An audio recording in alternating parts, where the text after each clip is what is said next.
Leurs valets locaux ne sont élus que dans un processus démocratique, libre et transparent selon eux leurs valeurs. Quoi de plus normal qu'on veuille nous imposer cela, parce que c'est eux qui édictent les règles. Très bien. Nous avons décidé de nous assumer. Voilà pourquoi un 26 juillet 2023, lorsque le Niger a décidé de tourner la page, les esclaves de salon et leurs maîtres sont montés sur les grands chevaux. Ils ont mis leurs valets locaux en avant et ont décidé de mener une guerre contre le peuple nigérien.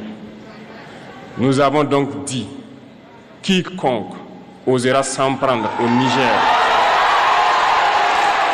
nous aura en face, parce que nous mènerons une guerre sans merci jusqu'à la dernière goutte de sang pour quiconque osera s'attaquer à nos États.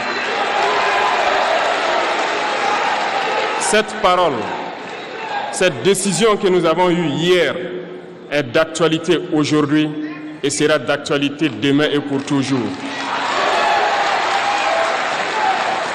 Ainsi naquit l'AES le 16 septembre 2023 dans une architecture de défense mutuelle. Mais nous avons jugé nécessaire de prolonger et d'agrandir donc l'architecture de l'AES.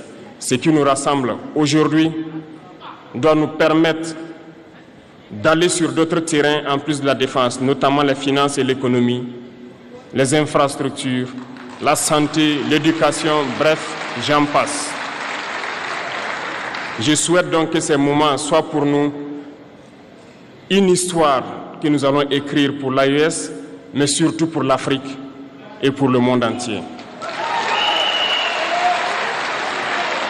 Que Dieu illumine tout un chacun de nous, que Dieu nous inspire dans ces tâches qui nous sont confiées, et surtout que lorsque nous faisons tous nos travaux, que nous ayons en tête une seule chose, l'intérêt suprême de nos populations.